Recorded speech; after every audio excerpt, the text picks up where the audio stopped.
Hello दोस्तों, कैसे हैं आप सभी लोग? तो सबसे पहले मैंने बहुत सारी क्लासेस कंप्लीट हो चुकी हैं।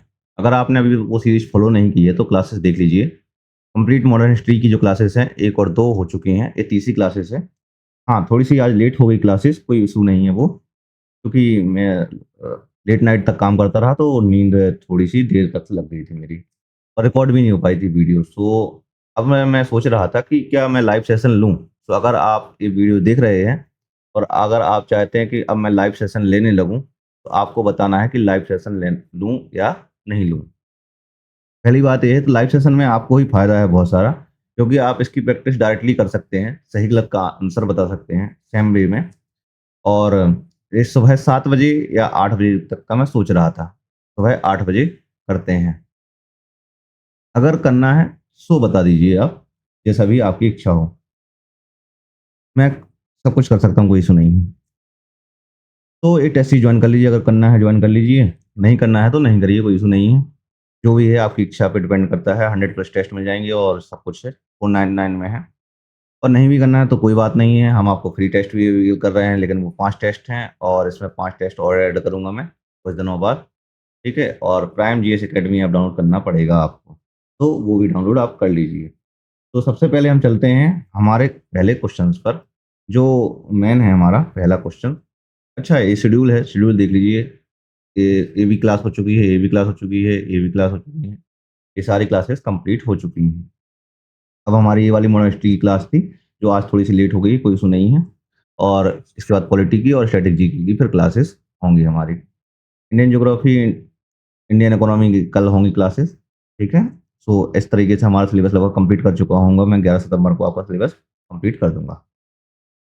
तो पहला क्वेश्चन है कि प्रश्न नंबर 1 है, भारत सरकार अधिनियम 1935 के संघीय न्यायालय की स्थापना के संबंध में निम्नलिखित में से कौन-सा कथन सर्वाधिक सटीक है? मतलब संघीय न्यायालय की स्थापना के संबंध में पूछा हुआ है इसने। और यहाँ पे एक चीज़ और रखना है, शब्दों को ध्यान रखना, सर्वाधिक सटीक पूछा हुआ है। ऐसा नहीं है कि कोई भी आपको आंसर बताना है। हो सकता है कि सारे के सारे सही हों, लेकिन उसमें भी सबसे सही कौन-सा है, वो आपको बताना है। तो यह केवल संघीय विषयों पर न्यायाधिकार रखता था। हो सकता था संघीय विषयों पर न्यायाधिकार रखता सकता था, लेकिन कई कई कई मसलों पर भी रखता था, जैसे प्रांतीय मसलों पर भी रख सकता था। लेकिन ये पूरा नहीं है कि संघीय विषयों पर ही रख रहा था। और इसमें मुख्य न्यायाधीश सहित 7 न्यायाधीश थे और यह दीवानी तथा फौजदारी दोनों मामलों की मैं अपील सुनता था। यह केवल प्रांतीय सरकारों के विवादों को सुलझाने के लिए स्थापित किया गया था और इसकी स्थापना 1937 में हुई थी। तो ये भी हो सकता है, ठीक है? कुल मिला के लेकिन इसने भारत सरकार अधिनियम के बारे में पूछा हुआ है, तो हम एक-एक करके देख लें। सबसे पहले इसमें जो आता है कि इसमें मुख्य न्यायाधीश सहित 7 न्यायाधीश थे। यह दीवानी और फौजदारी मामलों में दोनों में अपील सुनता था। तो ये हो सकता है, क्योंकि इसमें थोड़ी-सी ज़्यादा विस्तृत है, ये है।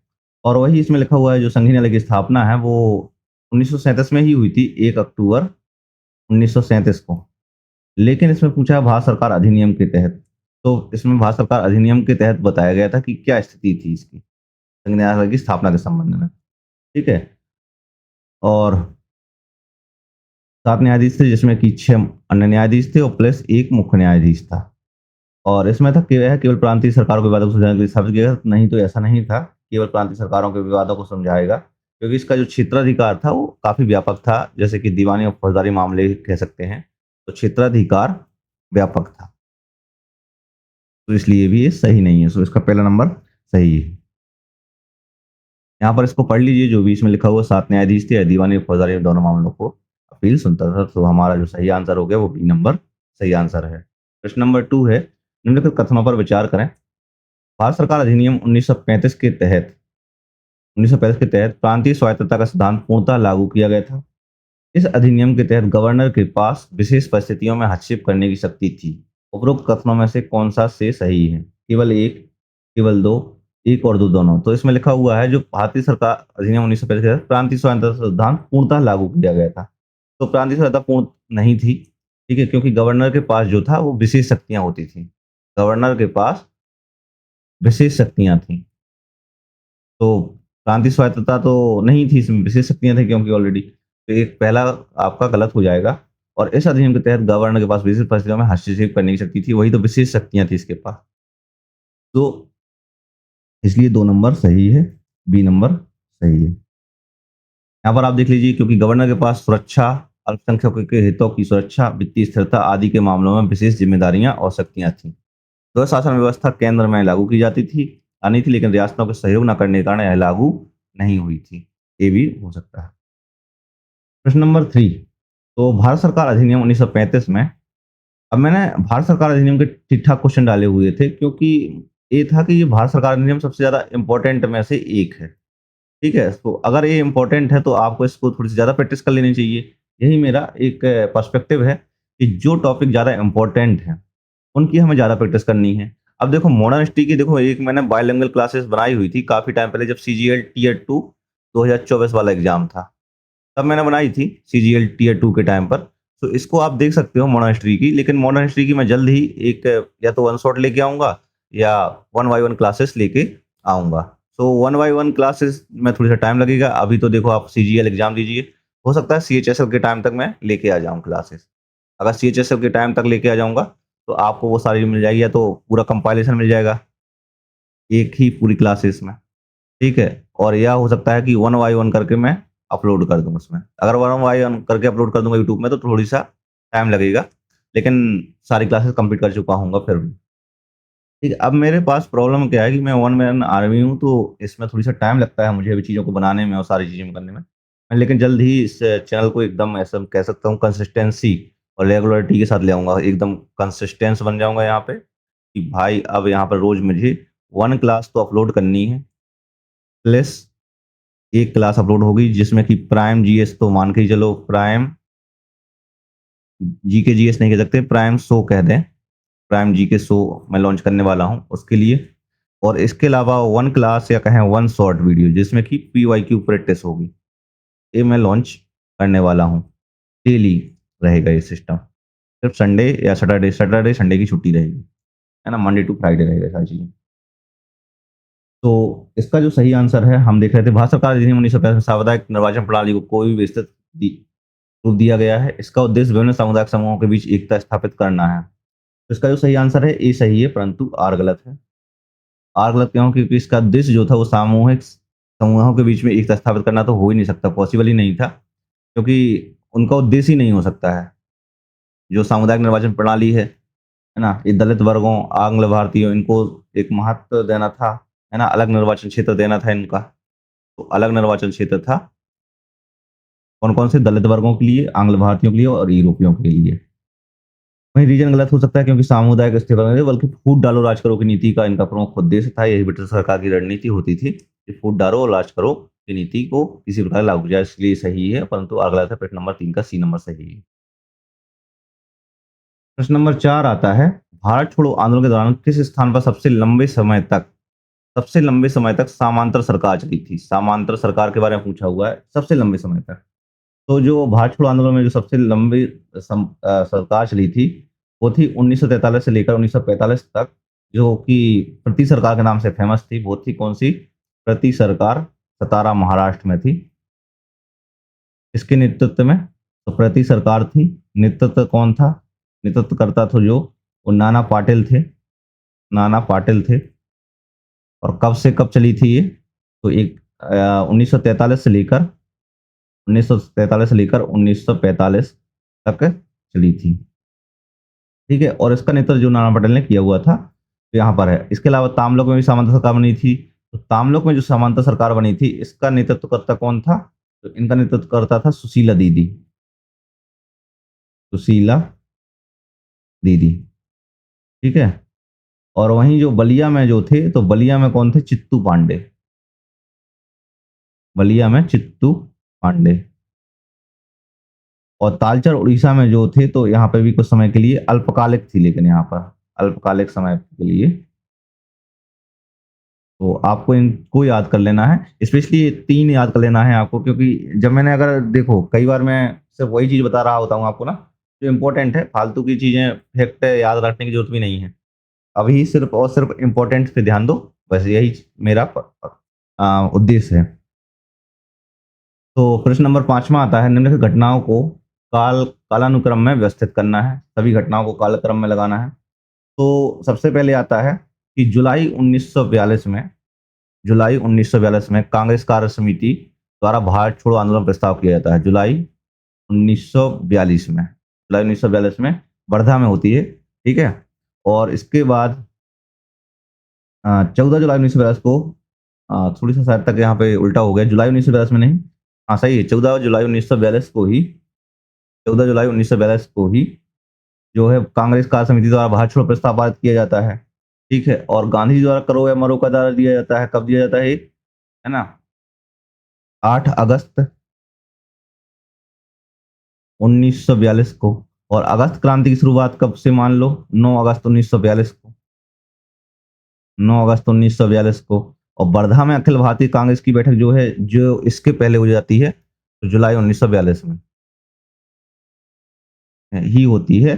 तो इसलिए 4 नंबर आ जाएगा पहले, सबसे पहले ये होता है, फिर उसके बाद होता है 1 नंबर, फिर उसके बाद होता है गांधी जी द्वारा करो या मरो का नारा, यानी कि 2 नंबर, और उसके बाद 3 नंबर, 4, 1, 2, 3, इसका ए नंबर सही है। सही कहा आपका अनुसार जुलाई 1914 में वर्धा में कांग्रेस कार्य समिति की बैठक हुई, जहां भारत छोड़ो प्रारूप प्रस्ताव तैयार किया हुआ। 14 जुलाई 1916 को का समिति ने भारत छोड़ो प्रस्ताव पारित किया। 8 अगस्त 1922 को मुंबई में अखिल भारतीय कांग्रेस समिति की बैठक में गांधी जी ने करो या मरो का नारा दिया। और 9 अगस्त 1922 को अगस्त क्रांति या भारत छोड़ो आंदोलन की वास्तविक शुरुआत हुई, जब नेताओं की गिरफ्तारी के बाद जनता स्वतः स्फूर्त आंदोलन शुरू किया हुआ था। सारे नेताओं की गिरफ्तारी हो गई थी, ठीक है ना, वजह से। फिर आता है प्रश्न नंबर 6वां, भारत छोड़ो आंदोलन के संदर्भ में अगस्त क्रांति की विशेषताओं। अगस्त क्रांति की विशेषताएं बताना है आपको भारत छोड़ो आंदोलन के संदर्भ में। इनमें से कौन सा कथन सबसे उपयुक्त है? यह पूर्णतः पूर्णतः अहिंसक आंदोलन था। तो ये पूर्णतः अहिंसक आंदोलन नहीं था, क्योंकि करो या मरो में भी कई सारी घटनाएं हुई। करो या मरो, जो भी करना है करो, जो भी है, बट आपको हमको आज़ादी चाहिए किसी भी हाल पे। सो ये वाला गलत है हमारा। फिर आता है इसमें केवल शहरी मध्यम वर्गीय लोगों ने भाग लिया था, तो ऐसा भी नहीं था। यह नेतृत्वहीन जन आंदोलन था, जिसमें छात्रों, किसानों, मजदूरों ने व्यापक भागीदारी की थी। तो ये वाला पॉसिबल वे में संभावना है, क्योंकि इसमें व्यापक रूप से भागीदारी बताया गया है। और इसका प्रभाव केवल ऐसा नहीं है, केवल उत्तर भारत तक सीमित नहीं था, बल्कि पश्चिम बंगाल में भी कह सकते हो आप, बिहार, उड़ीसा, झारखंड, जहाँ पे भी हो सकता है, सब जगह हो रहा था। तो इसका जो सही आंसर है सी नंबर है, क्योंकि जो 9 अगस्त 1942 को सारे नेताओं की गिरफ्तारी लगभग हो चुकी थी। 9 अगस्त 1942 को जो बचे खुचे हुए थे, तो वो इधर-उधर भागे फिर रहे थे। बाकी जो प्रमुख नेता थे, प्रमुख नेताओं की गिरफ्तारी हुई थी, चाहे वो गांधी जी हों, चाहे वो जवाहरलाल नेहरू, सबकी गिरफ्तारी हो चुकी थी। ठीक है? और सबको अलग-अलग जगह पे रख दिया गया था। ऐसा नहीं था कि किसी को एक जगह पे रखा हुआ था, सबको अलग-अलग जगह, अलग-अलग शहरों में भेज दिया गया था, अलग-अलग जेलों में। ठीक है? यहाँ पर लिखा हुआ है। तो फिर आता है नेक्स्ट क्वेश्चन, प्रश्न नंबर 7। निम्नलिखित कथनों पर विचार करें। भारत छोड़ो आंदोलन के दौरान मुस्लिम लीग ने ब्रिटिश सरकार का साथ दिया। मुस्लिम लीग ने ब्रिटिश सरकार का साथ दिया। कम्युनिस्ट पार्टी ने इस आंदोलन का विरोध किया, और क्योंकि यह द्वितीय विश्व युद्ध के दौरान था। उपरोक्त कथनों में से कौन सा से सही है? केवल एक, केवल दो, एक और दो, दोनों, ना तो एक और ना ही दो। तो भारत छोड़ो आंदोलन के दौरान ब्रिटिश सरकार ने, मुस्लिम लीग ने ब्रिटिश सरकार का साथ दिया था। हाँ, एकदम दिया था, साथ दिया था। और कम्युनिस्ट पार्टी ने इस आंदोलन का विरोध किया, क्योंकि यह दूसरे विश्व युद्ध के दौरान था। ये भी बिल्कुल सही है। कम्युनिस्ट पार्टी ने इसलिए इसका विरोध किया हुआ था, क्योंकि जो सोवियत संघ था, वो मित्र राष्ट्रों की तरफ से इस युद्ध में शामिल था, और उन्हें इसे जन युद्ध भी कहा था, ठीक है ना? और आरएसएस में इस आंदोलन में भाग लिया था। भाषण आंदोलन में आरएसएस ने, आरआरएस, आरएस, जो भी है, आरएसएस, आरएसएस, जो भी है, आरएसएस ने इसमें भाग नहीं लिया था, ठीक है? तो इसका जो सही आंसर हो गया सी नंबर है। नेक्स्ट क्वेश्चन है प्रश्न नंबर 8वां। राम मनोहर लोहिया छपरा जिला बिहार से थे। जयप्रकाश नारायण हजारी जेल से फरार हो गए थे। अरुणा आसफ अली भूमिगत आंदोलन का नेतृत्व किया। उषा मेहता ने गुप्त रेडियो स्टेशन संचालन किया। तो इसका जो सही है, अब आपको यहाँ पे थोड़ी सा कन्फ्यूजन होगा, क्योंकि मैं 100% श्योर हूँ, अभी तक आप लगाते आ रहे हो कौन सा आंसर, ए नंबर आंसर लगाते आ रहे हो, बट यहाँ पर ए नंबर नहीं है, ठीक है? तो यहाँ पर ए ध्यान देना इस बात को, ठीक है? तो सबसे पहले आता है राम मनोहर लोहिया हैं जो, वो उन्होंने छपरा जिला बिहार का नेतृत्व किया था। कहाँ का? छपरा जिला बिहार का। जयप्रकाश नारायण है जो, तो वो बेसिकली हजारीबाग जेल से भी फरार हुए थे। अरुणा आसफ अली भूमिगत आंदोलन का नेतृत्व कर रहे थे, और उषा मेहता जो थी गुप्त रेडियो स्टेशन का संचालन कर रहे थे। ए और ए वाला पॉइंट आपको याद करना है। अरुणा आसफ अली जो उन्होंने भूमिगत आंदोलन का नेतृत्व किया था, और उषा मेहता गुप्त रेडियो स्टेशन का संचालन किया था। इसलिए इसका क्वेश्चन नंबर सही क्वेश्चन का जो आंसर है वो बी नंबर सही है। यहाँ पर लिखा हुआ है जयप्रकाश नारायण हजारीबाग जेल से 9 नवंबर 1942 को फरार हुए थे और अरुणा आसफ अली ने भूमिगत आंदोलन का नेतृत्व किया था। उन्होंने भूमिगत आंदोलन की रानी भी कहा गया है। उषा मेहता ने बम्बई से वॉइस ऑफ फ्रीडम नाम से गुप्त रेडियो स्टेशन का संचालन किया। यह रेडियो स्टेशन 27 अगस्त से 12 नवंबर तक 1942 तक चला था। नेक्स्ट क्वेश्चन है प्रश्न नंबर 9। बेवेली योजना के संबंध में निम्नलिखित में से कौन सा कथन गलत है? गलत कथन पूछा हुआ है। तो इसमें लिखा हुआ है, इसमें वायसराय की कार्यकारिणी परिषद में भारतीयों का बहुमत प्रस्तावित था। रक्षा सदस्य को छोड़कर सभी विभाग भारतीयों को दिए जाने थे। हिंदू मुस्लिम सदस्यों की संख्या बराबर रखी जानी थी। वायसराय कमांडर इन चीफ यूरोपीय रहना था। तो इसमें लिखा हुआ है रक्षा सदस्य को छोड़कर सभी विभाग भारतीयों को दिए जाने थे। यहाँ पर देख लो, रक्षा जो क्षेत्र है, जब सारे सैन्य सदस्य रख लिए फिर बाकी हमको क्या ही मतलब है।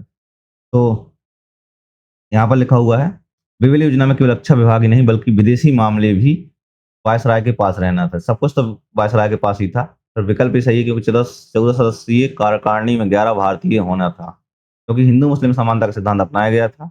ठीक है, और इसमें क्योंकि वायसराय कमांडर इन चीफ यूरोपीय रहना था। इस योजना की घोषणा 14 जून 1945 को लॉर्ड वेवेल के द्वारा की गई थी, बट ये असफल रही है।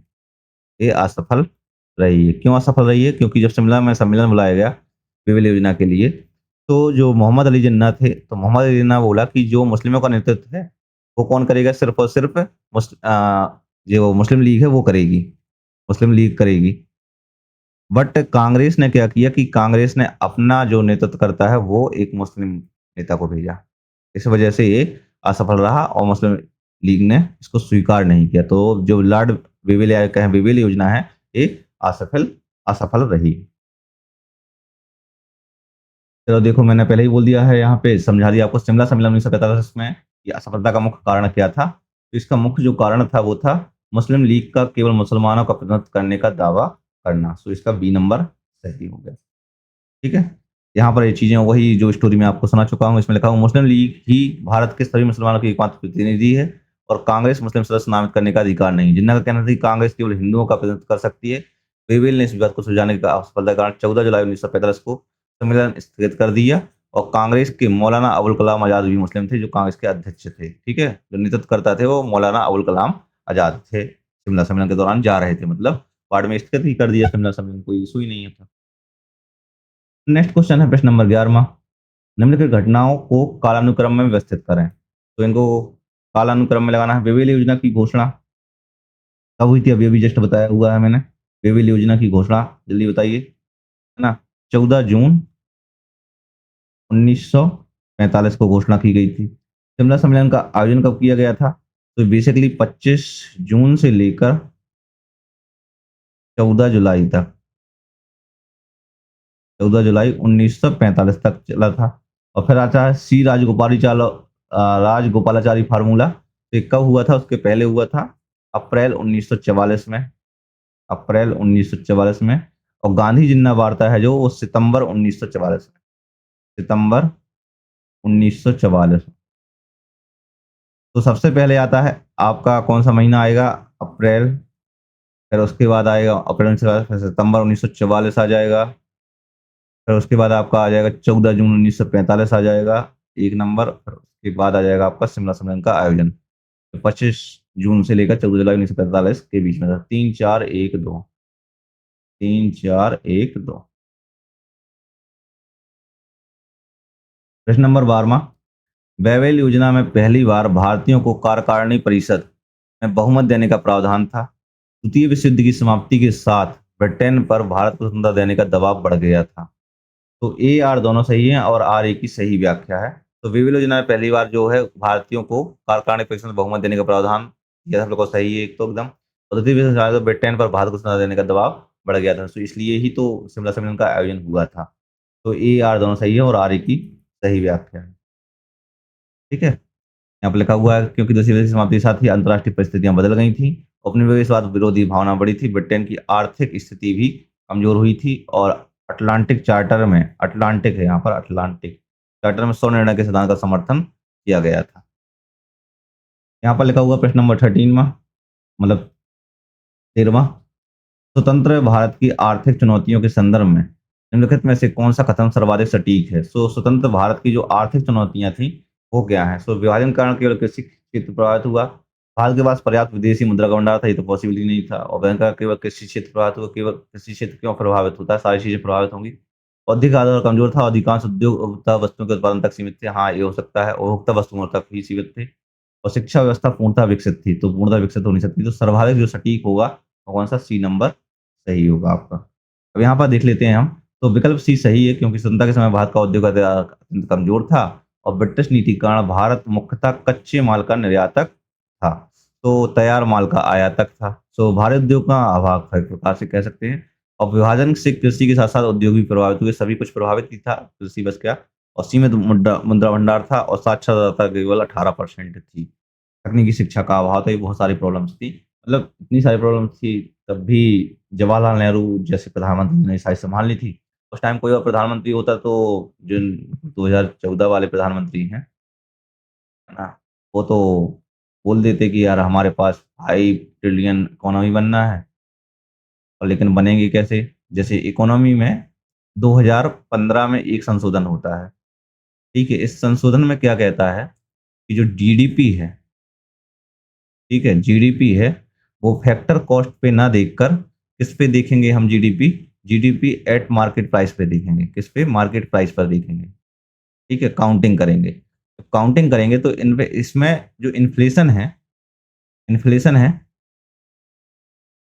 वो जुड़ गई। जब आप वास्तविक कीमतों पर, रियल कीमतों पर आप देखने लगेंगे, है ना? रियल टाइम पे देखने लगेंगे, तो रियल टाइम पे क्या है? जैसे मान लो यहाँ पर आप उत्पादन देख रहे थे, मान लीजिए 2011 में 10 वस्तुओं का उत्पादन होता है, लेकिन 2020 में 10 वस्तुओं का उत्पादन तो हो रहा था और यहाँ पर क्या है? 10 वस्तुओं का उत्पादन हो रहा है ₹50 में, है ना? लेकिन यहाँ पे भी 10 वस्तुओं का उत्पादन ही हो रहा है। लेकिन ये 50 की जगह पे क्या होगा? यहाँ पर इन्फ्लेशन बढ़ गया और यहाँ पर ₹70 हो गया। जब आप जीडीपी, ये बढ़ रहा है ना, जीडीपी, तो अब क्या हुआ? यहाँ पर ₹70, आप जीडीपी में कितने रुपए दिखने लगे? ₹70 दिखने लगे क्योंकि ये मार्केट प्राइस पर है। मार्केट प्राइस पर है। वहीं ये किस पे है? फैक्टर कॉस्ट, उत्पादन के पे है और कह सकते हैं इसका जो आधार, वर्ष के आधार पर काउंट किया जा रहा है। आधार वर्ष पे काउंट किया जा रहा है। तो इसलिए अब देखो, इन्होंने आधार वर्ष पे एक तो वो किया कि जो जीडीपी है वो मार्केट प्राइस पे आपकी काउंटिंग होगी। तो इस तरीके से इन्होंने एक प्रकार से जीडीपी है जो, जीडीपी, उसको बढ़ा दिया और आपको दिखने लगी कि कैसे? आर्थिक समृद्धि दिखने लगी, आर्थिक विकास नहीं दिख रहा है। आर्थिक समृद्धि के माध्यम से हम तो 4th लार्जेस्ट इकोनॉमी बन गए। कितनी? 4th largest economy. और वो तो हमें 4th लार्जेस्ट इकोनॉमी है ही नहीं है, बल्कि उसकी जगह पे हम कौन-सी हैं? अभी अगर देखा जाए तो आप 5th, 6th एक नंबर में नाम ही नहीं आ रहा है क्योंकि हमारे पास आर्थिक विकास ही नहीं है। भारत के ऐसे कई सारे क्षेत्र हैं जहाँ पे कोई भी विकास नहीं हुआ है। कोई भी विकास नहीं हुआ है। लाइट नहीं पहुँच रही है, पानी नहीं पहुँच रहा है। आप दिल्ली में ही कई हज़ार क्षेत्र हैं यहाँ पे। दिल्ली में अगर आप जाओगे तो नई दिल्ली वाला एरिया है। दिल्ली में आप जाओगे तो मुखर्जी वाला एरिया है। दिल्ली में जाओगे तो आप वजीराबाद वाला एरिया भी है। दिल्ली में जाओगे आप तो आज़ादपुर वाला एरिया भी है। दिल्ली में जाओगे आप तो, इसके अलावा इतने सारे एरिया हैं मतलब। और आज़ादपुर वाला एरिया तो इतना घटिया है। आप जाओ देखोगे आपको लगेगा अरे यार ये क्या एरिया है। वजीराबाद में जाओगे आपको पता चलेगा कि यहाँ पे तो रह रहे हैं लोग कीड़ों की भांति, एक प्रकार से कह सकते हैं, इतनी भीड़ है। गोपालपुर में जाओगे आप देखोगे, यहाँ पे मैं अपने आस-पास के जो जगहों का नाम ले रहा हूँ क्योंकि मैं तो मुखर्जी में दिल्ली में ही रहता हूँ, ठीक है ना? तो इस वजह से इतनी प्रॉब्लम्स दिख रही हैं आपको कि जो भी है। मैंने मतलब अभी बता दिया सिर्फ एक है, ये टॉपिक से हट के था सारी चीज़ें, टॉपिक में नहीं थी। तो प्रश्न नंबर 14वां देखते हैं, निम्नलिखित कथनों पर विचार करें। स्वतंत्रता के समय भारत की लगभग 85% जनसंख्या गाँव में निवास करती थी और प्रति व्यक्ति आय अत्यंत कम थी। जीवन प्रत्याशा 35 वर्ष से भी कम थी। उपरोक्त कथनों में से कौन-सा से सही है? केवल 1, केवल 2, 1 और 2 दोनों, ना तो 1 ना ही 2। तो इसका जो सही आंसर है कि प्रति व्यक्ति आय अत्यंत कम थी और जीवन प्रत्याशा 35 वर्ष से ये थी और जनसंख्या निवास करती थी, तो बिल्कुल सही है। दोनों सही है।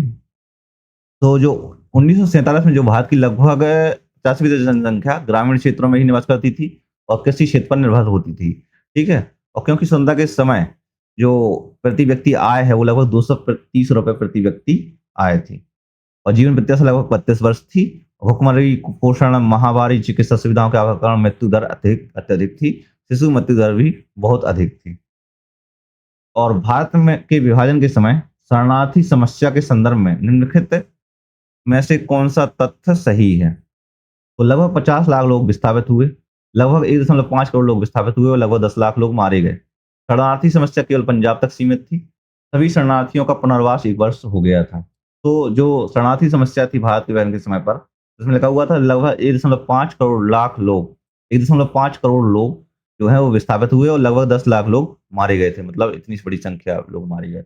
और ये सिर्फ क्यों हुआ था? क्योंकि कोई एक पार्टी है वो चाह रही है कि एक भारत का अलग से विभाजन हो, कोई एक पार्टी। और पता है मैंने मतलब ऐसे कुछ बुक्स पढ़ी हुई हैं, उन बुक्स में सीधा बताया गया है कि जैसे मतलब जो स्टेट है, स्टेट मतलब लाइक पुलिस है, ठीक है? वो यहाँ की पुलिस भी वही कर रही है, मतलब लाइक मारकाट टाइप की। कुछ पार्टियाँ हैं, उसके लोग हैं, वो कर कर रहे हैं। तो एक प्रकार से मतलब इतना विभीषिका थी इसमें, मतलब अब गदर मूवी देख के लोग मत सोचना कि वो तो थी, वो कुछ चीज़ें सीन दिखाए गए थे, लेकिन और भी सीन थे इसमें, है ना? असली दर्द सोचो, कुछ एक लोग पर्सन्स होते हैं, जैसे मैं यहाँ दिल्ली में किसी से मिला था, वो अंकल बता रहे थे उस टाइम की बहुत सारी स्थितियाँ। तो इस तरीके से अभी भी कुछ लोग हैं, है ना? जिन लोगों से हम लोग मिलते रहते हैं और पता चलता है कि वाक़ई में विभाजन की जो एक वो है, कह सकते हैं दर्द है, वो अभी भी बहुत सारे लोगों के मन में है और परिवार से बिछड़ने का दर्द भी है। ठीक है ना? तो इसमें है लगभग 1.5 करोड़ लोग विस्थापित हुए और लगभग 10 लाख लोग मारे गए, यानी कि बी नंबर सही है। यहाँ पे लिखा हुआ विभाजन के दौरान 1 करोड़ लोग विस्थापित हुए और अनुमानतः 10 लाख लोग से अधिक लोग दंगों में मारे गए। विकल्प एक गलत है क्योंकि संख्या बहुत कम बताई गई थी। समस्या पंजाब के साथ-साथ बंगाल में थी, सिंध में थी, बलूचिस्तान में थी, सीमावर्ती क्षेत्रों में भी थी और पुनर्वास की प्रक्रिया में कई वर्ष लग गए, कुछ मामलों में अधिक दशकों तक की समस्या बनी रही। निम्नलिखित का मिलान करें। कश्मीर समस्या में तो महाराजा हरि सिंह तो सही है। हैदराबाद ऑपरेशन पोलो से था। जूनागढ़ समस्या नवाब का पाकिस्तान में व्यंग्य, मणिपुर समस्या महाराज बोधिचंद्र। तो ए का पहला, बी का दूसरा, सी का तीसरा और डी का चौथा। ए नंबर सही है। तो जो महाराजा हरि सिंह द्वारा विलय पत्र जो है वो 26 अक्टूबर 1947 को किया गया था। 26 अक्टूबर 1947 को। और हैदराबाद की समस्या का समाधान जो है वो कब किया गया था? सितंबर 1948 में किया गया था। इसके अलावा जो ऑपरेशन पुलिस पोलो मतलब पुलिस एक्शन के द्वारा किया गया था। पुलिस एक्शन के द्वारा किया गया था। और जूनागढ़ में जो विलय है नवाब मोहम्मद खान के द्वारा। और इसके बाद आता पाकिस्तान विलय की घोषणा की थी और मणिपुर के महाराज जो बोधचंद्र हैं वो पहले से तो निर्णय लिया था, भारत में विलय स्वीकार किया था। पहले से ही निर्णय ले लिया था उन्होंने कि हम भारत में विलय करेंगे। तो इसमें भी लिखा हुआ है। फिर आता है लॉर्ड माउंटबेटन के कार्यकाल की मुख्य विशेषता के संदर्भ में निम्नलिखित में से कौन सा कथन, इसने गलत कथन पूछा हुआ है। यहाँ पर आपको तुरंत नोटिस करना है कि गलत पूछा है कि सही पूछा हुआ है। तो उन्होंने भारत विभाजन की योजना तैयार की थी। कि भारत के अंतिम वायसराय और प्रथम गवर्नर जनरल थे। उन्होंने रियासतों के एकीकरण में महत्वपूर्ण भूमिका निभाई थी। उन्होंने 1948 तक गवर्नर जनरल का पद संभाला था। तो इसमें लिखा हुआ है उन्होंने 1948 तक गवर्नर जनरल का पद संभाला था। क्योंकि माउंटबेटन ने जून 1947 में गवर्नर का पद संभाला, उसके बाद श्री राजगोपालाचारी जो हैं वो भारत के प्रथम भारतीय गवर्नर जनरल बने थे। क्योंकि उन्होंने माउंटबेटन ने 3 जून 1947 तैयार की थी। वे भारत के अंतिम वायसराय अगस्त 1947 तक और स्वतंत्र भारत के प्रथम गवर्नर जनरल अगस्त 1947 जून 1948 तक थे। राष्ट्रीयकरण में सरदार वल्लभ भाई पटेल के साथ मिलकर काम किया था। लिखा हुआ है। फिर आता है पेज नंबर 18। लॉर्ड विपिल को वायसराय के पद से हटाकर माउंटबेटन को भेजा गया। लॉर्ड विपिल को वायसराय से पद से हटाया गया था और लॉर्ड माउंटबेटन को भेजा गया था। तो एकदम सही है। विपिल की नीतियों से भारतीय राजनीतिक संकट का समाधान नहीं हो रहा था। एकदम सही है ये भी, तभी तो भेजा गया था। तो ए आर सही है और आर ए की सही व्याख्या है। यहाँ पर लिखा हुआ है मार्च 1917 में लॉर्ड विपिल को हटाकर लॉर्ड माउंटबेटन में को वायसराय बना था क्योंकि विपिल की नीतियों से कांग्रेस लीग के बीच बढ़ता संकट और सामुदायिक दंगे रोके नहीं जा रहे थे। शिमला सम्मेलन कैबिनेट मिशन की आंशिक असफलता के बाद ब्रिटिश सरकार को लगा कि विपिल भारतीय समस्या का समाधान नहीं कर सकते और एटली सरकार चाहती थी कि तेजी से सत्ता का हस्तांतरण हो। प्रश्न नंबर 19 में है निम्नलिखित घटनाओं को कालानुक्रम में व्यवस्थित करें। कैबिनेट मिशन का आगमन, प्रत्यक्ष कार्रवाई दिवस, अंतरिम सरकार का गठन, माउंटबेटन योजना। तो एक दूसरे को लगाना है इसमें आपको। सबसे पहले कैबिनेट मिशन मार्च 1940 में आता है। इसके बाद प्रत्यक्ष कार्यवाही दिवस जो है मुस्लिम लीग द्वारा की गई थी 16 अगस्त 1946 को की गई थी। और इसके अलावा अंतरिम सरकार का गठन है जो वो 2 सितंबर 1946 को हुआ था और माउंटबेटन योजना है वो 3 जून 1947 को हुई थी। तो 1, 2, 3, 4 कैबिनेट मिशन में जो थे वो Lord Patrick Lawrence, Sir Stafford Cripps और एबी अलेक्जेंडर शामिल थे। प्रत्यक्ष कार्रवाई दिवस के दिन कलकत्ता में भीषण दंगे हुए थे। लॉर्ड डलहौजी के शासनकाल की विस्तारवादी नीति के संबंध में निम्नलिखित में से कौन सा कथन सही है? सही कथन पूछा हुआ है, ये आपको बताना है। उन्होंने केवल युद्ध के माध्यम से रियासतों को अपने अधीन किया। व्यवगत सिद्धांत के तहत सतारा, नागपुर, झांसी और अवध को मिलाया। उन्होंने दत्तक पुत्र प्रथा को पूर्णतः मान्यता दी। उन्होंने केवल हिंदू रियासतों को निशाना बनाया था। तो उन्होंने व्यवगत सिद्धांत के तहत सतारा, कौन कौन से हैं? सतारा, नागपुर, झांसी और अवध को मिलाया था। तो का जो सही आंसर है वो कौन सा हो गया? बी नंबर सही है। अवध है जो, तो अवध को बेसिकली अवध को मिलाया हुआ था व्यवगत सिद्धांत के तहत। हाँ, तो इसमें शासन के आरोप में मिलाया था इसको, तो शासन के आरोप में मिलाया गया। सतारा जो है, सतारा को कब मिलाया गया था? सतारा को मिलाया गया था 1848 में। नागपुर को 1853 में। नागपुर को 1853 में। इसके अलावा झांसी को भी 1853 में मिला लिया था। झांसी को 1853 में। और संबलपुर को 1850 में मिला लिया गया था। ये प्रमुख वो है, सो आपको इनको रट्टा मार लेना है। प्रश्न नंबर 21वां है, निम्नलिखित कथनों पर विचार करें। लॉर्ड वेलेजली ने सहायक संधि प्रणाली की शुरुआत की थी और इस प्रणाली के तहत भारतीय शासकों को अपनी सेना रखने का अधिकार था। तो भारतीय शासकों को अपनी सेना रखने का कोई अधिकार नहीं था। फिर सहायक संधि क्या ही हो जाती? तो लॉर्ड वेलेजली ने सहायक संधि प्रणाली की शुरुआत की थी, ये सही है, केवल 1 नंबर सही है। तो यहाँ पर भी इसको नोटिस करना, सही कौन सा पूछा हुआ है। जो लॉर्ड वेलेजली है, तो लॉर्ड वेलेजली कब से कब था? लॉर्ड वेलेजली जो था वो कब से कब था? 1798 से लेकर 1805 के मध्य आया हुआ था और इसने सबसे कह सकते हैं सहायक संधि प्रणाली की शुरुआत की थी। और पहली संधि जो है वो 1798 में हैदराबाद के निजाम के साथ हुई थी। पहली संधि थी हैदराबाद के निजाम के साथ थी। निजाम के साथ थी। इसमें लिखा हुआ है, इस संधि की प्रणाली के तहत भारतीय शासक जो थे वो अपनी सेना नहीं रख सकते थे और कंपनी की सेना पर निर्भर रहना पड़ता था। इसके लिए उन्हें सब्सिडी देनी पड़ती थी, इसलिए वही सहायक संधि प्रणाली कहा गया। एक से तो साम्राज्यवादी नीति थी, इससे बिना युद्ध के रियासतों पर नियंत्रण स्थापित किया जा सकता था। प्रश्न नंबर 22वां है, लॉर्ड कैनिंग के शासनकाल के संबंध में निम्नलिखित में से कौन सा कथन सर्वाधिक सटीक है? सर्वाधिक सटीक पूछा हुआ, ना कि वो हो सकते हैं सारे सही हो, कि वे केवल गवर्नर जनरल थे, हो सकता है ना। गवर्नर जनरल नहीं थे बल्कि वायसराय थे और भारत के प्रथम वायसराय और अंतिम गवर्नर जनरल थे, ये भी है, दोनों ही थे, ठीक है ना। उन्होंने 1857 के विद्रोह का दमन नहीं किया था, तो उन्होंने 1857 दमन नहीं किया था, ठीक है। नहीं किया की जगह पे क्या किया था? विद्रोह किया था, दमन किया था। और उनके शासनकाल में भाषा अधिनियम 1858 पारित नहीं हुआ था, तो ये पारित हुआ था लॉर्ड कैनिंग के टाइम पे ही। तो इसमें जो सबसे सर्वाधिक सही है वो कौन सा? बी नंबर सही है। यहाँ पर लिखा हुआ लॉर्ड कैनिंग भारत के अंतिम गवर्नर जनरल थे और प्रथम वायसराय 1858 1862 में। 1858 के बाद सरकार अधिनियम के बाद गवर्नर जनरल का पद समाप्त हो गया और वायसराय का पद शुरू हुआ। क्योंकि वे वायसराय भी थे, विकल्प सी गलत है, क्योंकि 1858 के विद्रोह का दमन भी उन्होंने किया था और उनके शासनकाल में 1858 का अधिनियम पारित हुआ था, जिससे कंपनी का शासन समाप्त हुआ और ब्रिटिश सरकार का शासन स्थापित हुआ। डायरेक्टली ब्रिटिश शासन स्थापित हुआ। कुछ लिखे हैं यहाँ पर, एडवर्ड बिल कुछ घटनाएं हुई हैं, वो किसके शासनकाल में हुई हैं वो बतानी है आपको। तो लॉर्ड रिपन के काल में एडवर्ड बिल विवाद हुआ, जो 1883 में था, एडवर्ड बिल विवाद। और लॉर्ड रिपन का जो कार्यकाल है वो कब से कब था? 1880 से लेकर 1884 के बीच में। 1880 के से लेकर 18 बीच में। लॉर्ड कर्जन के समय पे बंगाल विभाजन हुआ था 1905 में। बंगाल विभाजन कब हुआ था? 1905 में। और लॉर्ड कर्जन का जो टाइम लाइन है वो कब से कब था? तो इसका जो टाइम लाइन है वो है 1899 से लेकर 1905 तक, 1899 से लेकर 1905 तक।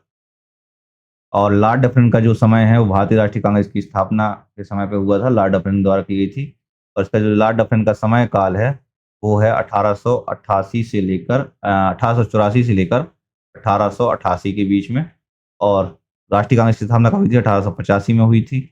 और इसके अलावा मार्ले मिंटो सुधार हैं जो, वो कब आए थे? 1909 में आए थे मार्ले मिंटो सुधार। और लॉर्ड मिंटो द्वितीय का जो समय काल है वो कब हो गया? 1905 से लेकर 1910। 1905 से लेकर 1910 तक के बीच में था। तो सबसे पहले कौन सा आता है? 1883 का विवाद। तो ए नंबर, ए का पहला, ए का पहला। फिर उसके बाद कौन सा आता है? 1885। सो सी का तीसरा, सी का तीसरा नहीं, बी का तीसरा, बी का तीसरा। हाँ, बी का तीसरा क्यों आएगा? हम क्या कर रहे हैं हम? अच्छा, मैं उसको सीक्वेंस वे में लगा रहा हूँ, गलत कर रहा हूँ यहाँ पे। तो इसका जो रहेगा, ए का पहला ही रहेगा, बी का दूसरा ही रहेगा, सी का तीसरा रहेगा। मैं सीक्वेंस वे में लगा रहा था, पता है, ये वाले ऑप्शन में। कि जैसे नहीं लगाते हैं, कह सकते हैं 2, 1, 3, 4 समय काल के अनुसार लगा रहा था मैं, वो गलत हो गया था, वो नहीं लगाना था, ये दूसरे के साथ लगाना था। तो इसका जो सही आंसर हो गया वो ए नंबर सही है। नाले पहले का हुआ लॉर्ड रिपन है जो 1880 1884 के शासनकाल में 1883 के एलओडब्ल्यू विवाद हुआ था। और लॉर्ड कर्जन जो 1899 से 5 में 1905 में बंगाल विभाजन का किया गया था। और लॉर्ड डफरिन 1884 के शासनकाल में 1885 में भारतीय राष्ट्रीय कांग्रेस की स्थापना हुई थी। और लॉर्ड मिंटो द्वितीय जो 1905 से 10 के शासनकाल में। और 1909 में मार्ले मिंटो सुधार भारतीय परिषद अधिनियम 1909 में लागू हुआ था। एल्बर्ट बिल में भारतीय न्यायाधीशों को यूरोपीय मामलों सुनवाई का अधिकार देने का प्रावधान था।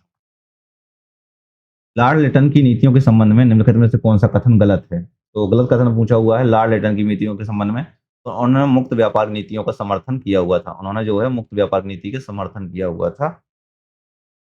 समर्थन, अच्छा इसने पूछा गलत कथन है, तो समर्थन नहीं किया था। मुक्त व्यापार की नीति का समर्थन क्यों करेगा? ये नहीं किया था, तो इसने गलत कथन मुझे है। और लॉर्ड लिटन के समय में वर्नाक्युलर स्पेस एक्ट 1878 लागू किया गया था। सो इसका समय काल आपको पता याद होना चाहिए कि वर्नाक्युलर पेस एक्ट 1878 में लागू किया गया था। कब? 1878 में। और द्वितीय अफगान जो युद्ध है वो 1878 से 1880 में शुरू हुआ था। और इसके समय पर 1877 का दिल्ली दरबार भी आयोजित किया गया था। तो आपको इस चीज़ को याद कर लेना है आपको, ठीक है। यहाँ पर कुछ चीज़ें और लिखी है। 1 जनवरी 1870 को दिल्ली दरबार का आयोजन हुआ और महारानी विक्टोरिया को केसर ए हिंद यानी भारत की सामग्री घोषित किया गया था। सामग्री नहीं, सामग्री घोषित किया गया था। प्रश्न नंबर 25 में आता है निम्नलिखित घटनाओं को एक कालानुक्रम में व्यवस्थित करें। सो इन घटनाओं को आपको एक कालक्रम में लगाना हुआ है। सारी घटनाएं पहले से समय के अनुसार लिखी हुई हैं। वो आंसर आपको बताना नहीं है, ऐसी गलतियां हो जाती हैं अक्सर प्रश्न फॉर्मेट करने में, कुछ लोग बना देते हैं, बना दिया। ठीक है, 1833, 1861, 1858, 1853। तो 1 नंबर, फिर उसके बाद आता है 4 नंबर, फिर उसके बाद आता है 3 नंबर, फिर उसके बाद आता है 2 नंबर। तो 1, 4, 3, 2, ये नंबर सही है।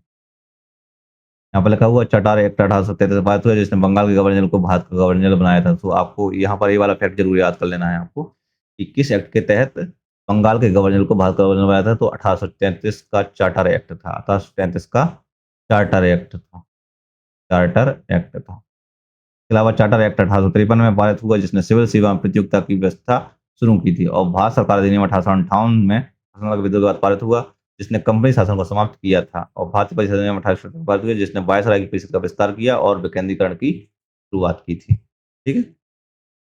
लॉर्ड मैकाले की शिक्षा नीति का उद्देश्य भारत में पश्चिमी शिक्षा का प्रसार था, बिल्कुल सही है।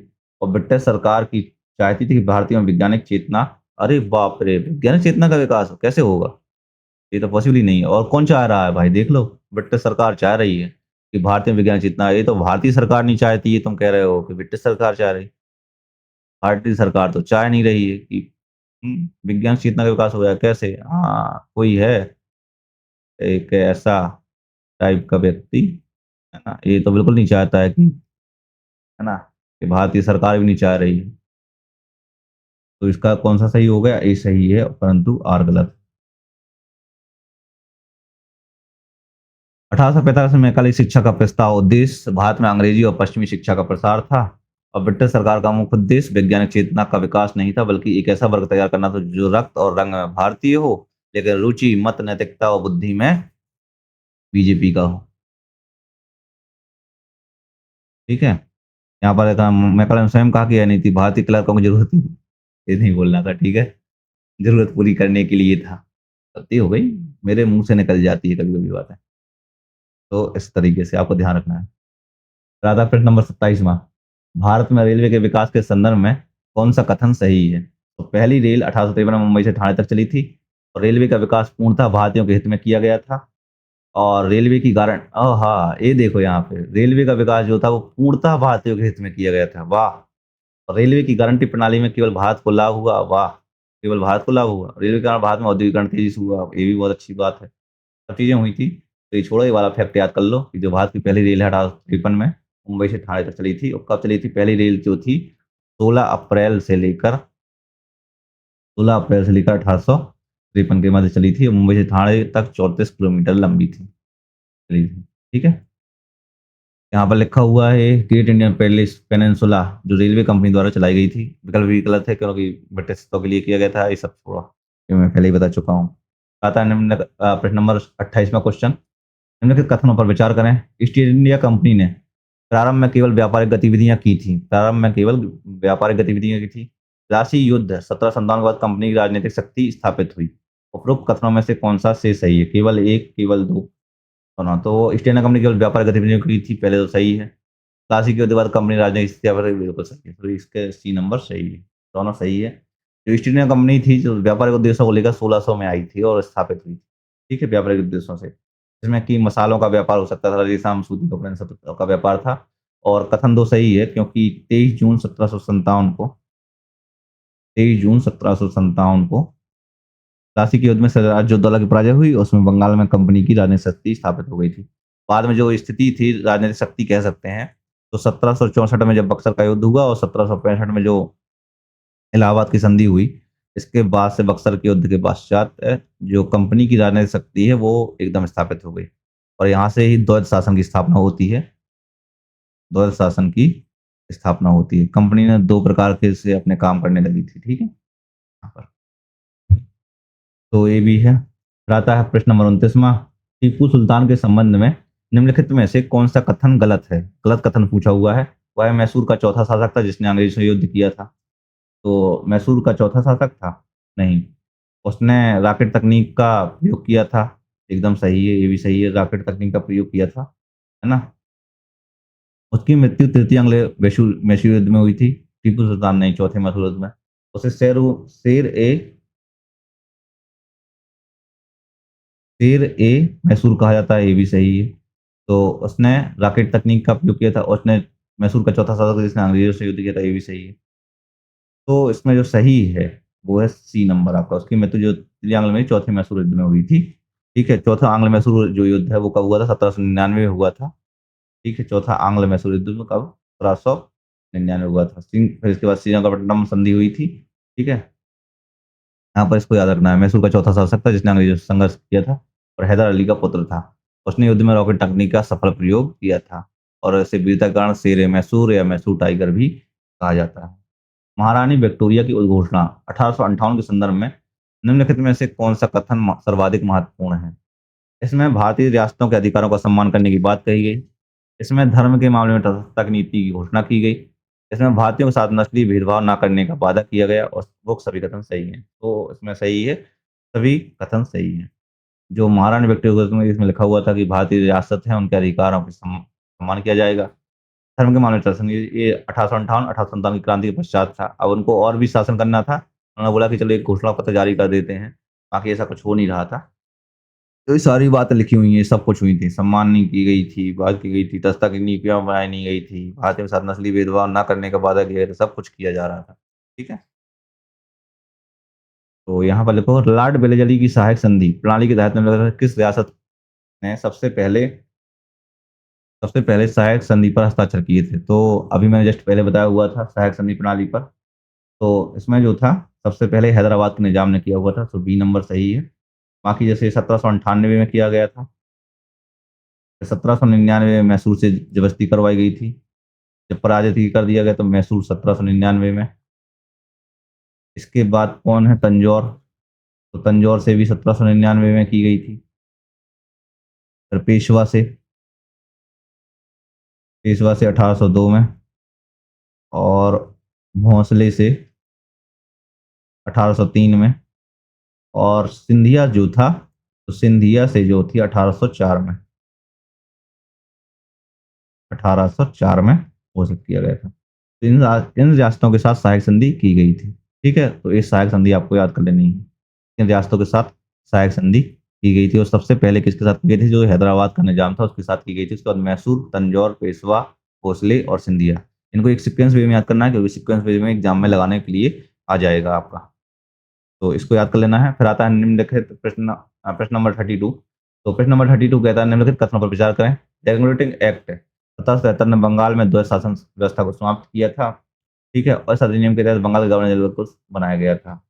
तो यहाँ पर लिखा हुआ है जो रेगुलेटिंग एक्ट है द्वैध शासन को समाप्त नहीं किया था। ठीक है, यहाँ पर सिंपल सी बात है, समाप्त नहीं किया हुआ था उसने। इस अधिनियम के तहत बंगाल गवर्नर को गवर्नर जनरल बनाया गया था। तो बंगाल के गवर्नर को गवर्नर जनरल बनाया गया था। ये बिल्कुल एकदम सही है। तो इसका जो सही आंसर हो गया वो बी नंबर सही है। ठीक है, यहाँ पर ये चीज़ लिखी हुई है कि 1777 के द्वैध शासन को समाप्त नहीं किया गया। जो द्वैध शासन 1765 में शुरू हुआ था और 1772 ने इसे समाप्त किया हुआ था।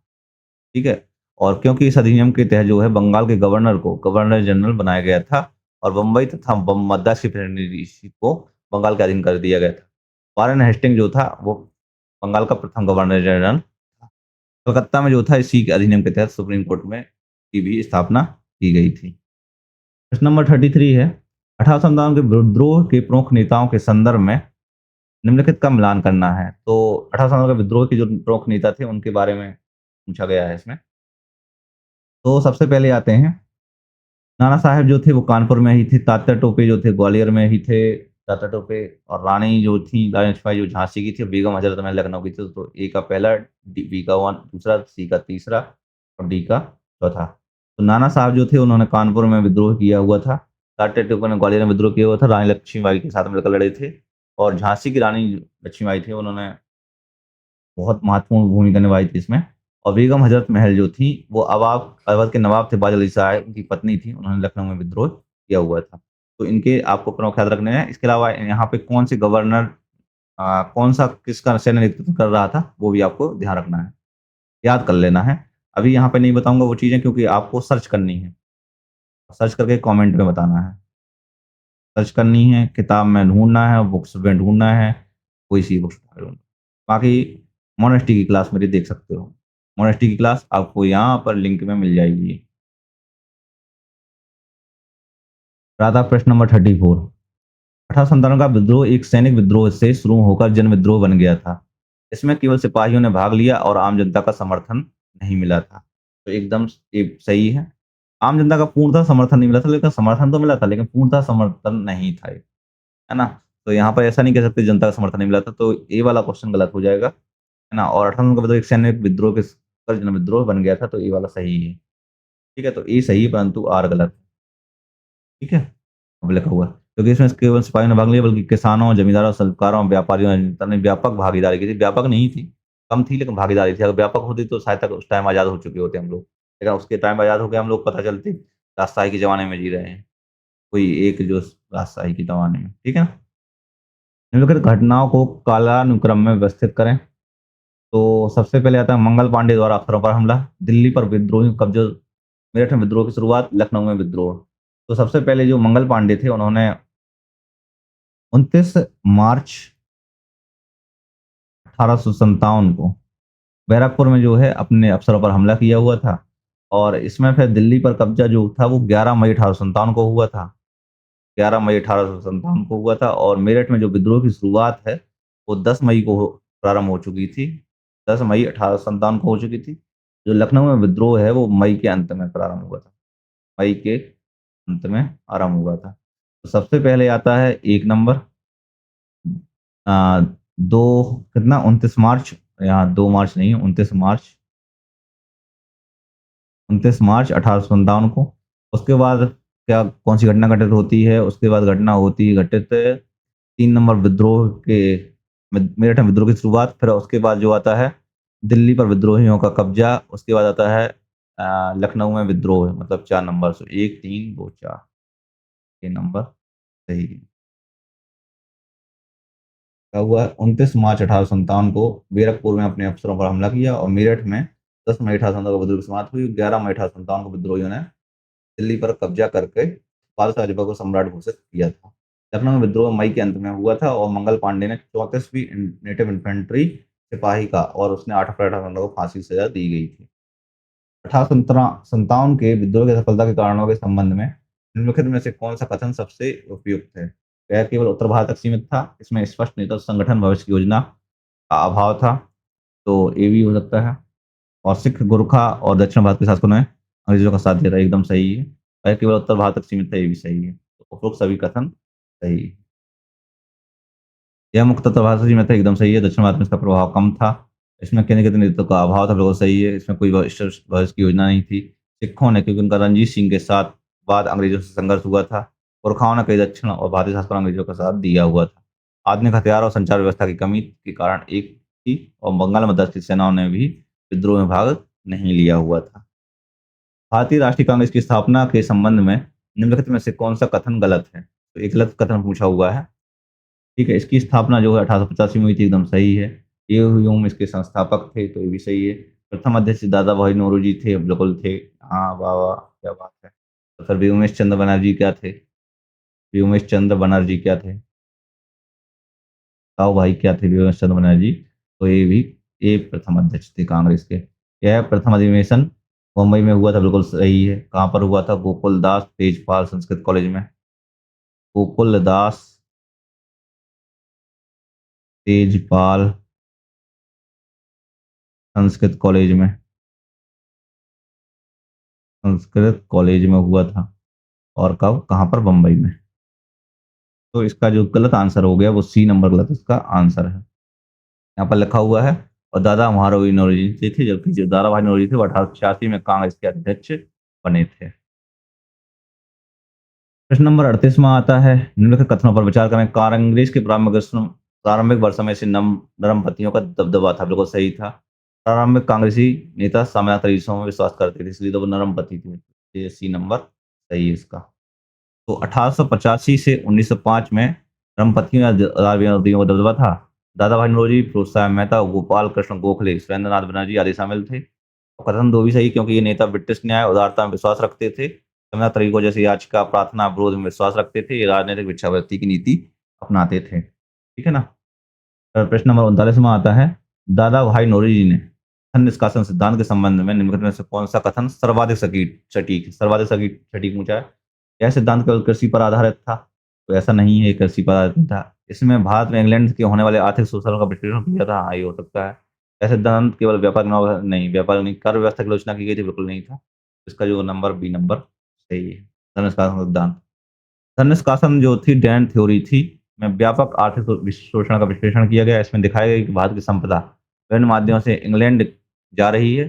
सिविल मिलिट्री अधिकारियों के वेतन, पेंशन, कंपनी के शेयर धारकों को लाभ, क्रय प्रभार आदि। उन्होंने अपनी पुस्तक पॉवर्टी एंड अनबेटर्स रूल इन इंडिया 1901 में सिद्धांत को विस्तार से प्रस्तुत किया और आर्थिक राष्ट्रवाद का आधार बनी थी।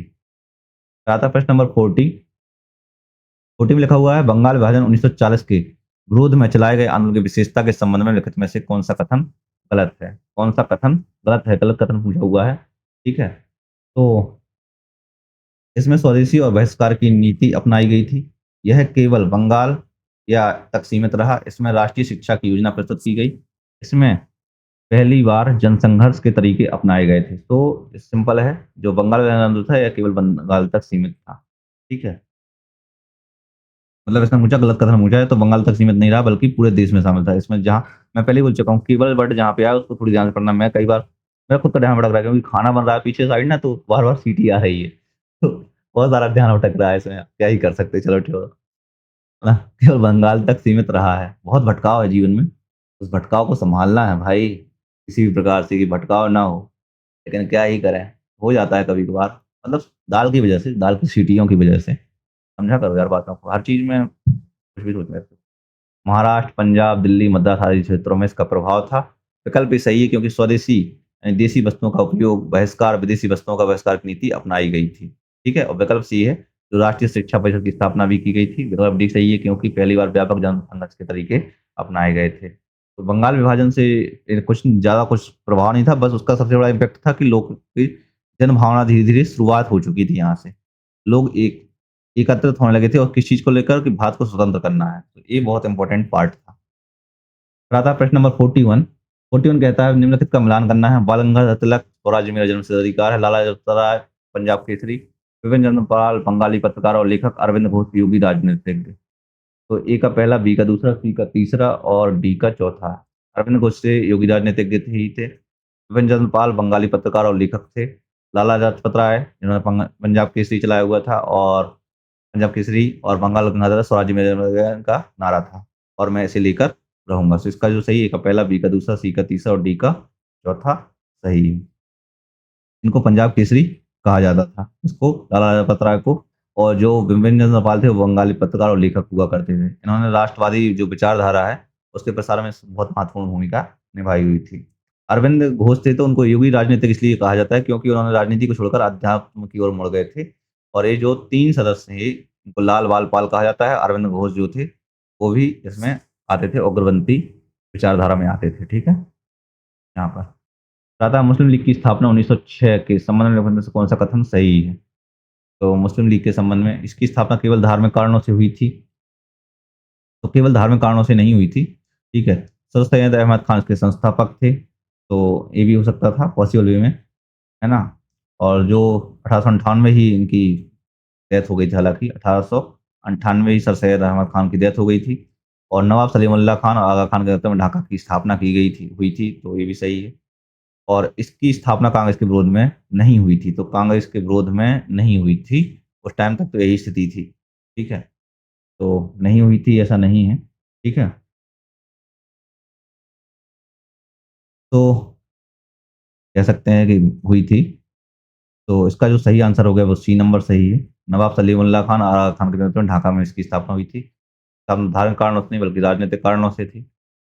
और जो यहाँ पर बेसिकली इसका डायरेक्टली संपर्क नहीं था कि इसकी स्थापना कांग्रेस के विरोध में हुई थी, बट डायरेक्टली नहीं था। यहाँ पर इसको कह सकते थे कि नहीं हुई थी, बट उस टाइम पे ब्रिटिश को अप्रत्यक्ष समर्थन प्रदान करना था। जब ब्रिटिश को अप्रत्यक्ष समर्थन प्रदान करना है, तो इस प्रकार से कह सकते हैं कांग्रेस के विरोध में ही इसकी स्थापना हुई थी। ठीक है? यहाँ पर लिखा हुआ है। यह काफ़ी हद तक कांग्रेस के बढ़ते प्रभाव के विरोध में स्थापित हुई थी। इसकी स्थापना ब्रिटिश सरकार का भी अप्रत्यक्ष योगदान था। मुस्लिम लीग की जब स्थापना अगर मैं कभी पढ़ाया तो एकदम बताऊँगा कि मुस्लिम लीग की जो है, वो कैसे उदय हुआ था, कैसे उदय हुआ, कैसे इसकी स्थापना हुई, मैं एकदम बढ़िया तरीके से इसको समझा दूँगा आपको। बहुत मज़ेदार तरीके से, क्योंकि ये बहुत एक डीप कहानी है, बड़ी प्यारी कहानी सी है, वो सुनाऊँगा मैं। प्रश्न नंबर 43 आता है, पार्लियामेंट सुधार 1909 में सामुदायिक निर्वाचन प्रणाली की शुरुआत की गई थी। इसका उद्देश्य हिंदू मुस्लिम एकता को बढ़ावा देना था। तो सबसे पहले आता है पार्लियामेंट सामुदायिक निर्वाचन प्रणाली की शुरुआत हुई थी, और इसका मुस्लिम हिंदू उद्देश्य हिंदू मुस्लिम एकता को बढ़ावा देना था। तो इसका जो आर कथन है वो गलत नहीं है, हिंदू मुस्लिम एकता को बढ़ावा देना था ही नहीं इसका, तो पहला गलत है, मतलब दूसरा गलत है, आर गलत है, तो ए सही है, परंतु आर गलत है। पार्लियामेंट शुरुआत की गई थी और इसका काम ही था फूट डालो, राज करो की नीति, और राज करो की नीति थी। ठीक है? तो आप यहाँ पर अलग निर्वाचन क्षेत्र बनाए गए थे, क्योंकि इसका उद्देश्य हिंदू मुस्लिम एकता को बढ़ावा देना नहीं था, बल्कि फूट डालो, राज करो की नीति को आगे बढ़ाना था। इससे सामुदायिक विभाजन को संस्थागत रूप मिला था। टाटा प्रश्न नंबर 44, गदर पार्टी के संबंध में निम्नलिखित कथनों पर विचार करें। इसकी स्थापना 1913 में सैन फ्रांसिस्को में हुई थी। लाला हरदयाल इसके प्रमुख संस्थापकों में से थे। सही, उपरोक्त कथनों में से कौन सा कथन सही है? केवल एक, केवल दो, एक और दो, दोनों, ना तो एक ना ही दो। इसका सी नंबर सही। इसकी स्थापना जो है 1913 में सैन फ्रांसिस्को में हुई थी, और लाला हरदयाल इसके प्रमुख संस्थापकों में से थे। सैन फ्रांसिस्को जो थी वो कहाँ पर था? अमेरिका में था। ठीक है? और जो लाला हरदयाल इसके प्रमुख संस्थापकों में से भी सही है। और इसमें जो प्रमुख थे जैसे सोहन सिंह भाकना हो गए, करतान सिंह सरावा हो गए, ये भी प्रमुख थे। और एक अखबार चलता था जिसका नाम था गदर अखबार, जो था उर्दू में भी था प्रकाशन और अन्य भाषाओं में प्रकाशन किया जाता था। ठीक है? तो इसी की वजह से इसका नाम बाद में गदर पार्टी पड़ा हुआ था। यहाँ पर देखते हैं प्रश्न नंबर 45, निम्नलिखित घटनाओं को कालानुक्रम में व्यवस्थित करना है। लखनऊ पैक्ट, होम रूल की स्थापना और कांग्रेस का विभाजन, सूरत अधिवेशन, बंगाल विभाजन का रद्दीकरण। तो लखनऊ पैक्ट जो है 1916 में आता है। इसके बीच में कांग्रेस और मुस्लिम लीग के बीच में, ठीक है। इसके बाद आता है कांग्रेस का विभाजन जो है 1907 में होता है, सूरत अधिवेशन में होता है। होम रूल लीग की स्थापना जो है, तो होम रूल लीग की स्थापना भी 1916 में होती है, ठीक है। और इसके बाद आता है बंगाल विभाजन का रद्दीकरण जो है 1911 में हुआ था। तो सबसे पहले जो होम रूल लीग की स्थापना पहले हुई थी और ये लखनऊ पैक्ट है उसके बाद आया था, ठीक है। तो यहाँ पर आपको सबसे पहले आ जाएगा कांग्रेस का विभाजन 3 नंबर, फिर उसके बाद आ जाएगा आपका बंगाल विभाजन का रद्दीकरण 4 नंबर, फिर उसके बाद आपका आ जाएगा होम रूल की स्थापना 2 नंबर, उसके बाद आ जाएगा लखनऊ पैक्ट 1। 3 4 2 1 यानी कि ए नंबर सही। यहाँ पर लिखा हुआ है होम रूल की स्थापना 1916 में हुई थी और किसने की थी? तिलक और अनिल बेसेंट के द्वारा की गई थी। और लखनऊ पैक्ट जो 1916 में हुआ था, कांग्रेस और मुस्लिम लीग के बीच हुआ था। लखनऊ पैक्ट जो है दोनों दलों में स्वशासन की मांग की गई थी और सामुदायिक निर्वाचन को स्वीकार किया गया था। इससे यही सबसे बड़ी गलती यहाँ से प्रारंभ हो जाती है। ये गलती थी कांग्रेस की सबसे बड़ी गलती यहीं से। यही तो चाहते थे, वोट डालो राज करो की नीति यहाँ से ही प्रारंभ हो गई थी, क्योंकि सामुदायिक निर्वाचन की शुरुआत कर ली थी यहाँ से। महात्मा गांधी के दक्षिण अफ्रीका के अनुभव के संदर्भ में निम्नलिखित में से कौन सा कथन गलत कथन पूछा हुआ है? गलत कथन कौन सा है? तो उन्होंने सत्याग्रह पद्धति का विकसित की थी, बिल्कुल सही है। उन्होंने 3 पौंड वार्षिक कर के विरुद्ध आंदोलन चलाया हुआ था, ये भी सही है, ठीक है। उन्होंने टॉलस्टॉय फॉर्म की स्थापना की थी, सही। उन्होंने केवल भारतीयों के लिए काम किया, अन्य ईसाई समुदाय के लिए नहीं, ऐसा नहीं है। उन्होंने मुस्लिम के लिए भी काम किया हुआ था और अन्य के लिए भी काम किया हुआ था। यहाँ पर लिखा है गांधी जी ने दक्षिण अफ्रीका में सभी ईसाई समुदायों के अधिकारों के लिए काम किया था, केवल भारतीयों के लिए नहीं था, एकदम सही है। और क्योंकि उन्होंने 1906 में ट्रांसवाल में एशियाई पंजीकरण अधिनियम के विरुद्ध सत्याग्रह की शुरुआत की थी। भारतीय मजदूरों पर लगे 3 पौंड वार्षिक कर के विरुद्ध आंदोलन चलाया हुआ था, क्योंकि 1910 में जोहान्सबर्ग के पास 1100 एकड़ में टॉलस्टॉय फार्म की स्थापना की, जो सत्याग्रहियों का केंद्र था। प्रश्न नंबर 47 आता है रोलेट एक्ट 1919 के विरोध में गांधी जी द्वारा चलाए गए आंदोलन की विशेषताओं के संबंध में निम्नलिखित में कथनों पर विचार करें। तो यह गांधी जी का भारत में पहला सत्याग्रह आंदोलन था। इस आंदोलन में हड़ताल और उपवास के तरीके अपनाए गए थे। हड़ताल और उपवास के तरीके अपनाए गए थे, यहाँ पर लिखा हुआ है। तो कौन से रॉलेट एक्ट के विरोध में कौन कौन से आंदोलन थे? तो गांधी जी का पहला सत्याग्रह था जो, ठीक है, एकदम सही था, 1919 में चलाया गया था, सत्याग्रह आंदोलन था। इस आंदोलन में हड़ताल और उपवास के तरीके अपनाए गए थे, ये भी बिल्कुल सही है। इसका जो सही नंबर आंसर होगा सी नंबर सही है। और उन्होंने जो सबसे पहले चंपारण पे चलाया था आंदोलन 1917 में, फिर खेड़ा में 1918 में, इसके अलावा अहमदाबाद मिल मजदूर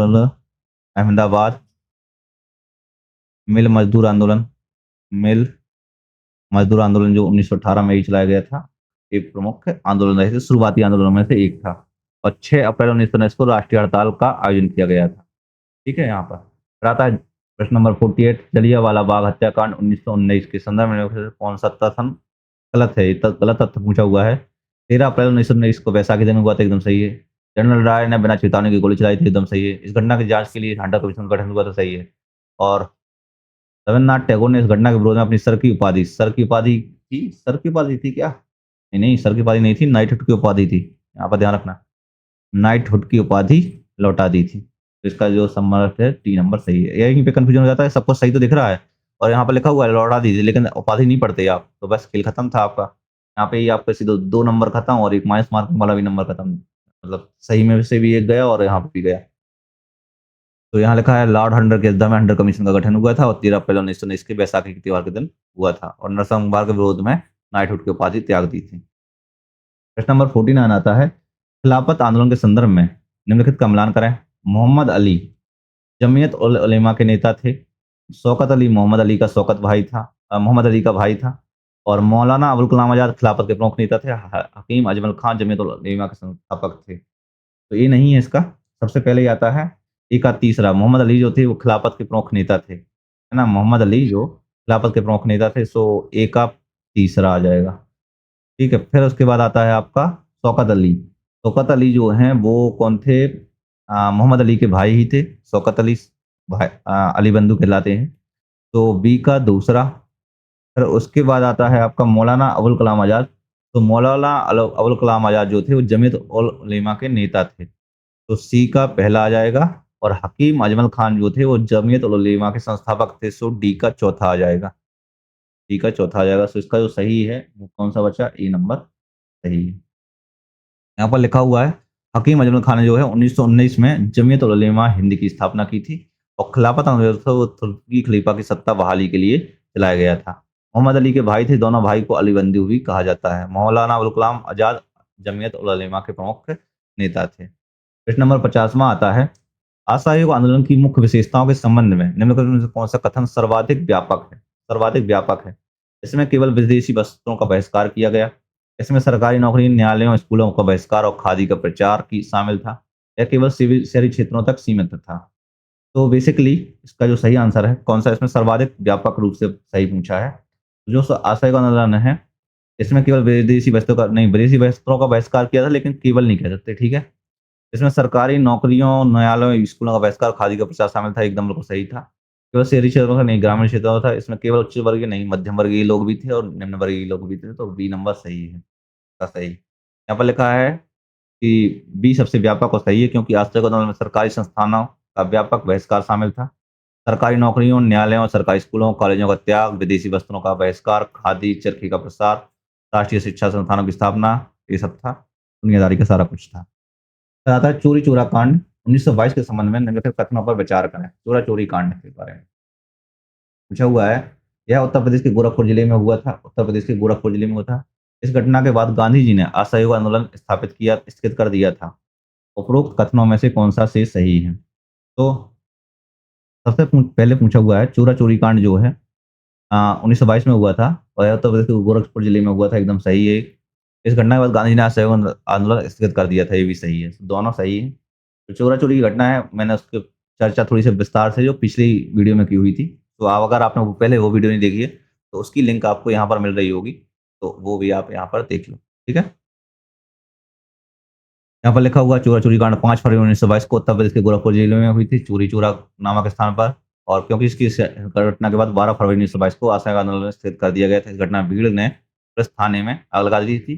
23 पुलिसकर्मी जलकर मारे गए थे और गांधी ने हिंसा के कारण आंदोलन में गलत दिशा ले ली थी।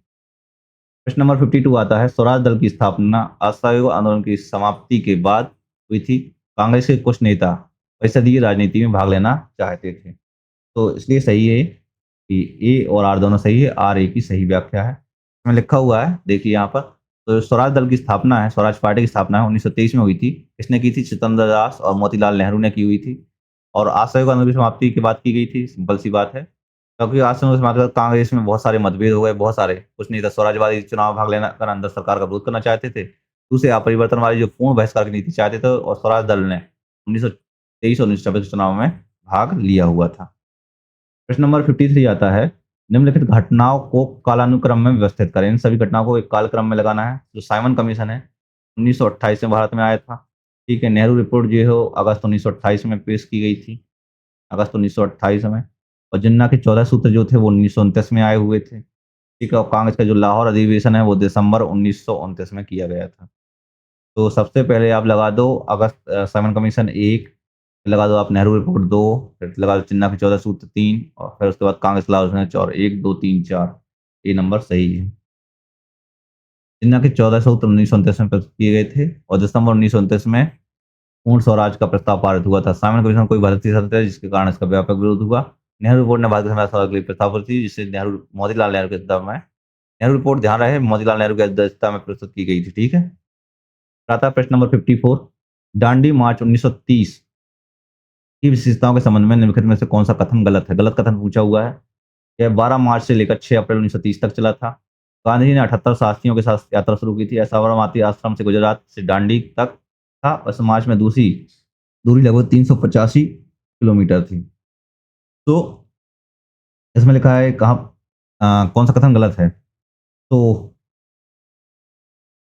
जो इसमें लिखा है साथियों के साथ से थी, साथिया नहीं थे, 78 सत्याग्रही थे, सत्याग्रही थे, ठीक है। तो 12 मार्च 6 अप्रैल 1930 तक चला था और यह साबरमती से गुजरात से दांडी तक था और 350 किलोमीटर। अब यहाँ पर साथियों और साथ सत्याग्रही में फर्क समझ लीजिएगा, ठीक है। उनसे 79 साथी थे, ठीक है। यहाँ पर लिखा हुआ है 6 अप्रैल 1900 12 मार्च से लेकर 6 अप्रैल 1930 तक चली हुई थी। नेक्स्ट क्वेश्चन आता है प्रश्न नंबर 55वां, गोलमेज सम्मेलनों के संबंध में निम्नलिखित का मिलान करें। प्रथम गोलमेज सम्मेलन है वो कब हुआ था? इसकी कांग्रेस की अनुपस्थिति थी इसमें। द्वितीय गोलमेज सम्मेलन में गांधी जी की उपस्थिति थी। तृतीय गोलमेज में कांग्रेस पर अनुपस्थित थी और गांधी में समझौता द्वितीय सम्मेलन से पूर्व हुआ था। ये भी सही है। तो तीनों सही एक दूसरे से मिले हुए हैं। ए का पहला, बी का दूसरा, सी का तीसरा और डी का चौथा। तो प्रथम गोलमेज सम्मेलन जो होता 1930 में हुआ था। द्वितीय गोलमेज सम्मेलन 1931 में हुआ था। गांधी जी कांग्रेस के एकमात्र प्रतिनिधि के रूप में गए थे और फिर वहां पर जो गांधी हिरमन समझौता 1930 में हुआ और वो द्वितीय गोलमेज सम्मेलन से पहला था। फिर आते हैं यहाँ पर तीनों सम्मेलन लंदन में हुए थे, ध्यान रहे इस बात को। प्रश्न नंबर 56वां, सविनय अज्ञा आंदोलन 1930-34 के दौरान महिलाओं की भागीदारी के संदर्भ में निम्नलिखित में से कौन सा कथन सबसे उपयुक्त है? महिलाओं ने केवल खादी प्रचार में भाग लिया था। सरोजिनी नायडू, कस्तूरबा गांधी, कमला नेहरू आदि के नेतृत्व में हजारों महिलाओं ने विभिन्न गतिविधियों में भाग लिया था। महिलाओं की भागीदारी नगण्य थी। तो इसका जो सही सबसे उपयुक्त है तो सरोजिनी नायडू, कस्तूरबा गांधी, कमला नेहरू आदि ने नेतृत्व किया और हजारों महिलाओं ने विभिन्न गतिविधियों में भाग लिया था। ये भी सही है। यहाँ पर इसका सही आंसर देख लेते हैं। इसमें लिखा हुआ व्यापक भागीदारी थी। महिलाओं की व्यापक भागीदारी। सरोजिनी नायडू ने दांडी मार्च के बाद नमक सत्याग्रह का नेतृत्व किया था। कस्तूरबा गांधी, कमला नेहरू, उर्मिला देवी, लीला राय आदि ने महत्वपूर्ण भूमिका निभाई थी।